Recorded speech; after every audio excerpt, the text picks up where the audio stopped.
নমস্কার। বাজে কথা বলবো, যদিও বাজে কথা বলার আগে সাধারণত আমি নমস্কার করে কথা বলতে শুরু করি না। তার কারণ হচ্ছে, আপনারা জানেন, আপনারা বলতে যে কয়েকজন বন্ধু আমার শোনেন, তারা পরিচিত বা অপরিচিত। পরিচিত জনরা বিশেষ কেউ শোনেন না, অপরিচিত জনরাই একবার দুবার ঠকার জন্য হয়তো শোনেন, তারপর যারা ঠকে যান তারা আর দ্বিতীয়বার আসেন না। যাই হোক, সেটা বিষয় নয়। তো আমি নমস্কার করে একটা প্রস্তুতি নিয়ে যেভাবে কথা বলা শুরু করতে হয় সেই প্রচলিত পদ্ধতিতে আমি কথা বলি না। তা আজকে আমি নমস্কার করে কথা বলা শুরু করলাম, আর অন্যদিন করি না। কারণটা কি না, অন্যদিন যে আমি করি না কারণ আমি কি বলবো আমি জানি না, আমার কাছে কোনো বিষয় থাকে না, আমি হঠাৎ কথা বলতে শুরু করে দিই। আজও সেরকমই শুরু করেছি বা করছি, তবে আজকে মাথায় দুটো একটা বিষয় আমার মাথার মধ্যে ঘুরছে। যেমন একটা বিজ্ঞাপনের কথা মনে পড়ছে। বিজ্ঞাপনটাতে বলা হতো যে একটা বিস্কুটের বিজ্ঞাপন থাকতো, একটা বিস্কুটের বিজ্ঞাপন থাকতো এবং বাড়ির কর্তা তিনি বারবার গৃহকর্ত্রীর কাছে চা চাইছেন, তার সঙ্গে আরও বন্ধুবান্ধবরাও আছে, এবং ওই চা এবং বিস্কুট খাওয়ার সময় তিনি বলছেন, চাটা তো ছুতো মাত্র, আসলে বিস্কুটটা খাবার তাঁর ইচ্ছে। তো এরকম আমারও এখানে, এই যে আমি ভিডিওর মধ্যে কবিতা পড়ি, গল্প পড়ি, প্রবন্ধের বই পড়ি, আত্মজীবনীর বই পড়ি, এইসবগুলো আমি পড়ছি কি কারণে? অনেক লাইক কমেন্ট শেয়ার পাওয়ার জন্য? না না না না, আপনারা জানেন আমি লাইক কমেন্ট শেয়ার এসব প্রার্থনা করি না। আমি ভিক্ষায় বিশ্বাসী নই। আমি কখনো কাউকে বলি না যে আমার দুটো কবিতা শুনে যান তো, কারণ কবিরা জোর করে লোকজনকে কবিতা শোনায় এবং লোকজন তাতে বিব্রত হয়, এই জাতীয় বক্রোক্তি, ব্যঙ্গোক্তি, হাসাহাসির গল্প ছেলেবেলা থেকে শুনে আসছি। তাই আমি কাউকে কখনো আমার কবিতা শুনতে বলি না, বা কবিতা পাঠের অনুষ্ঠানগুলিতে আমি যাই না, বা গেলেও আমি নিজে কবিতা পড়া থেকে বিরতই থাকি। তো তাহলে আমি ভিডিও করছি কেন? না, ভিডিও করাটা একটা ছুতো মাত্র। আসলে এই বয়সে এসে সমস্ত আমার যে ছোট জগৎ সংসার ছিল, ছোট জগৎ সংসার, খুবই ছোট, খুবই ছোট, সেই ছোট জগৎ সংসারের মধ্যে আমি যেখানে অর্থহীনভাবে যুক্ত ছিলাম, সেই ছোট জগৎ সংসার থেকেও আমি এখন বিচ্যুত হয়েছি, বা আমি নিজেকে সরিয়ে নিয়েছি, বা তারা আমাকে ঠেলে সরিয়ে দিয়েছে, যেটাই হোক। এখন এই বৃদ্ধ বয়সে, এই শেষ বয়সে আমি পড়াশোনা করতে এসেছি। এখন চোখের জ্যোতি কমে গেছে, জিভের জড়তা এসেছে, স্মৃতিশক্তি প্রায় নেই বললেই হয়। আর স্মৃতিশক্তি থাকবেই বা কী করে? অতীত জীবনে এতটা জীবন ধরে আমার তো পড়াশোনা কিছু নেই। পড়াশোনা থাকলে, অভিজ্ঞতা থাকলে তখন তো আমি একটা নতুন বই পড়ার প্রসঙ্গে পুরনো পড়াগুলোর স্মৃতিচারণ করতে পারতাম। তা আমার তো পড়াশোনা নেই, পড়াশোনা নেই। আমার ছোট ছোট পুত্রসম সব ছেলেমেয়েরা, ছোট ছোট নবাগত বন্ধুবান্ধবরা, তাদের প্রচুর পড়াশোনা। তাদের পড়াশোনা দেখে আমি একদিকে যেমন চমকিত হই, অন্যদিকে ঈর্ষান্বিতও হই, আর একটু যন্ত্রণাও পাই। একটু যন্ত্রণাও পাই যে আমিও তো ওদের মতো লেখাপড়া শিখতে পারতাম যদি আমাকে কেউ কখনো লেখাপড়া শেখার জন্য প্ররোচিত করতো। করেনি কেউ। তো যাই হোক, এখন আমি নিজে পড়াশোনা করব।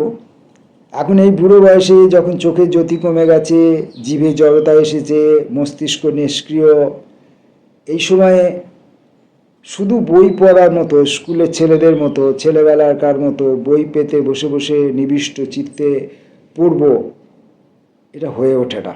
কারণ মন চঞ্চল হয়ে পড়ে। মন চঞ্চল হয়ে পড়ে। সারা জীবনের অসংখ্য যে ব্যর্থতা, সে সমস্ত ব্যর্থতাগুলো কাঁকড়া বিছের মতো অবিরাম দংশন করতে থাকে। ফলে আমি পড়াশোনায় মন দিতে পারি না। কিশোর বয়সের মতো, যুবক বয়সের মতো, স্কুল কলেজের ছাত্রছাত্রীদের মতো পড়াশোনায় মনোনিবেশ করতে পারি না। তাই এই ভিডিও করাটা একটা আমার কাছে ছুতো। এই ভিডিও করার অজুহাতে আমার কিছু পড়াশোনা হয়, এবং যখন আমি ভিডিও করার জন্যে পড়াশোনাটা করি, আমি জানি যে আমি যখন পড়ে যাচ্ছি, তখন পড়ে যাওয়ার সময় আমি অনেক অংশটাই আমি বুঝতে পারছি না, আমি রিলেট করতে পারছি না, আমার মস্তিষ্কে ধারণ করতে পারছি না, বা আগের লাইনের সঙ্গে পরের লাইনের সাযুজ্য খুঁজে পাচ্ছি না। কারণ আমি নিজেকে বোঝাবার মতো করে রিপিট করে পড়তে পারছি না। কারণ সেটা করলে আবার এই ভিডিও যাও দু একজন বা শোনেন, তাদের কাছে মনোটোনাস হয়ে যাবে, একঘেয়ে হয়ে যাবে, বিরক্তিকর হয়ে যাবে। তাই পড়ে যাচ্ছি এবং আমার যেন মনে হচ্ছে আমি কোথাও অনেক নিচে, কোথাও গভীর খাতের মধ্যে পড়ে যাচ্ছি। তা যাই না, পড়েই বা যাই, অসুবিধা নেই, আপত্তি নেই। পড়ে যাওয়াতেও আমার কিছু লাভ আছে। প্রথম কথা, আমার মনোমতো ধারণার একটা উঁচু জায়গা, আদপেই সেরকম কোনো উঁচু জায়গা আমার জন্য নেই, বরাদ্দ কোনো দিন হয়নি। তথাপি আমি কল্পনার মাধ্যমে কোনো একটা উঁচু জায়গার মধ্যে ছিলাম, আর সেই উঁচু জায়গার মধ্যে থেকে আমি আরও উঁচু জায়গার দিকে তাকাতাম। আমার পায়ের তলায় কতটা নিচু জায়গা আছে সেটা আমি কখনো প্রত্যক্ষ করতে চাইতাম না, প্রত্যক্ষ করার কথা ভাবতাম না, মাথায় আসতো না।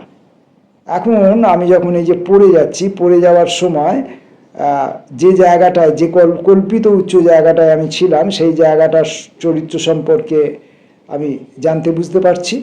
পড়ে যাওয়াটা কেমনতর হতে পারে সেটা যদিও কল্পনার মাধ্যমে পড়ে যাওয়া হয়, হোক না, আমি তো সবই কল্পনার উপর ভিত্তি করেই আমার সব, দুর্বল কল্পনা, অর্থহীন কল্পনা, মেরিটলেস কল্পনা। তো সেই পড়ে যাওয়াটাকে আমি উপলব্ধি করছি। পড়ে যাওয়াটা কেমন হচ্ছে, আমি পড়ে যাওয়ার জ্ঞানের দ্বারা এনরিচড হচ্ছি, এবং যেখানে আমি পড়ে যেতে চলেছি সেই জায়গাটা কেমনতর হতে পারে, কতটা ভয়ঙ্কর হতে পারে, কতটা গভীর হতে পারে, কতটা প্রাণনাশক হতে পারে, কতটা হৃদয় বিদারক হতে পারে, কতটা কষ্টকর হতে পারে, এইটাও আমি কল্পনা করছি, উপলব্ধি করছি। তাহলে এই ভিডিও করার মধ্য দিয়ে এই জীবনের এক নতুন অভিজ্ঞতার মুখে আমি এসে পৌঁছেছি। এখন এইসব কথাগুলো আমি বলছি কেন না, আমি কিছু বন্ধু বান্ধবদের পরিচিত এবং বেশিরভাগই অপরিচিত, যারা এই আমার মতোই বইয়ের পড়াশোনা নিয়ে ভিডিও তৈরি করেন, বইয়ের পাঠ প্রতিক্রিয়া তারা জ্ঞাপন করছেন। তো সাধারণ ক্ষেত্রে তারা বইয়ের পাঠ প্রতিক্রিয়াগুলো জ্ঞাপন করেন কীভাবে? প্রথম কথা হচ্ছে যে তারা প্রতিষ্ঠিত লেখকের বইগুলোই পড়েন, প্রতিষ্ঠিত প্রকাশনা জগৎ থেকে প্রকাশিত বইগুলোই তারা পড়েন। এক শ্রেণীর লোক আছেন যে ধ্রুপদী উপন্যাস পড়তে ভালোবাসেন, ধ্রুপদী গদ্য লেখকের লেখা সব মারাত্মক ইতিহাস সৃষ্টিকারী সব গল্প, সেগুলোই পড়েন তারা। এক শ্রেণীর লোক আছেন যারা ওই খুন খারাপির ডিটেকটিভ গল্প বা এবং ইত্যাদি যে গল্প, সব শব্দ আমার মুখে আসে না, ওগুলো আপনারা কল্পনা করে নেবেন, এইসব গল্প তারা এখন পাঠ করে, যেগুলো দীর্ঘদিন ধরে চলে আসছে এবং যেগুলোর আমার বিশ্বাস যেগুলোর মধ্যে সাহিত্যগুণ খুব কম। মানুষকে বোঝা, জানা, মানুষের হৃদয়ের গতিবিধি উপলব্ধি করা, মানুষের সঙ্গে সঙ্গে প্রকৃতিকে চিনতে বুঝতে শেখা, যেগুলো নেই, সেই সব বইগুলো খুন খারাপি, ষড়যন্ত্র, ডিটেকটিভ, এবং কিছু কিছু তথ্য তার মধ্যে সাপ্লাই করা থাকে উচ্চবৃত্ত এবং উচ্চবিত্তের মানুষদের পড়াশোনা জগতের কিছু তথ্য সেই গল্পগুলোর মধ্যে পরিবেশন করা থাকে, বিশেষত সত্যজিৎ রায়ের গল্পের মধ্যে আমরা পেয়েছি। তো সেই সব থাকে, কিন্তু সেখান দিয়ে একটি মানুষ কিভাবে মানুষ হয়ে উঠবে, একটি মানুষ কিভাবে আরেকটি মানুষের বন্ধু হয়ে উঠবে, একটি মানুষ আরেকটি মানুষের প্রত্যন্ত খুব ছোট কাজ করা, নালা নর্দমা পরিষ্কার করার মতো একটা মানুষের হৃদয়ের বেদনা সম্পর্কে উপলব্ধি জ্ঞান করবে, তার বন্ধু হয়ে উঠবে, এমন কোনো দিক নির্দেশ দিশা আমি ওইসব গল্প কাহিনী উপন্যাসগুলোর মধ্যে পাই না। তাই ওগুলো পড়ার প্রতি আমার খুব একটা ঝোঁক নেই। অল্প বয়সে অল্প অল্প কিছু পড়েছিলাম, পড়ি না আমি, ভালো লাগে না। আমি প্রতিষ্ঠানের গল্প লেখকদের গল্প, উপন্যাস, প্রবন্ধ এসব পড়ি না। প্রবন্ধ তো পড়িই না, কারণ প্রবন্ধতে শুধু জ্ঞানের কথা লেখা থাকে, নিজস্ব উপলব্ধির কথা খুব বেশি থাকে না। আগের লোকেদের লিখে যাওয়া যে অভিজ্ঞতা, সেই অভিজ্ঞতার সঙ্গে নিজের দু একটি মতকে সংস্থাপিত করে একটা নতুন খিচুড়ি বানানো, সেগুলো আমি পড়ি না, খুব একটা ভালো লাগে না। তাহলে আমার কি ভালো লাগে? আমার কি ভালো লাগে ঢেঁড়োর মাথা? আমার ভালো লাগে হচ্ছে অখ্যাতজনদের লেখা, যারা এখনো লিখতেই শেখেননি বা কোনোদিন তারা লিখতেই শিখবেন না, যাদের লেখা কেউ কোনোদিন পড়বেনই না, যারা লিখতেন বলে কেউ কোনোদিন জানবেনই না, যারা নিজেদের গাঁটের পয়সা খরচা করে বই করেন, যারা নিজেদের গাঁটের পয়সা খরচা করে কবিতা সভাগুলির দেশের এক প্রান্ত থেকে আর এক প্রান্ত ছুটে বেড়ান, এবং যারাই কিনা ওই বাজারের এবং প্রতিষ্ঠিত কবিদের বইয়ের মূল ক্রেতা, মূল পাঠক, আমি তাদের সেই অখ্যাত লেখকদের লেখা, অকৃতি লেখকদের লেখা পড়ি, এবং আমিও যে নিজে একজন অকৃতি, অখ্যাত, এইটা তাদের সঙ্গে রিলেট করার চেষ্টা করি, এবং তাদের দুর্বলতাগুলোকে খুঁজে বার করে তাদের বইগুলো কোথায় কোথায় কী কারণে ব্যর্থ, বিফল, এসব কথা না বলে আমি তাদের বইগুলো পড়ে পড়ে পড়ে পড়ে ভাবনা, চিন্তা, বাক্যবিন্যাস, শব্দ ব্যবহার, এগুলোর যে নতুনত্ব, না জানার নতুনত্ব, অদক্ষতার নতুনত্ব, না বুঝে কেউ একটা কিছু করে ফেলছে, এইগুলো সম্পর্কে আমি জ্ঞাত হই, জাত হই। আর একটা জিনিস জানতে হবে যে সাহিত্যে খ্যাতমান লোকেদের সাহিত্য যদি আমি সবসময় চর্চা করি, তাহলে আমি কখনোই কোনোদিনই সাহিত্যকে নতুন ধারায় নিয়ে যেতে পারবো না।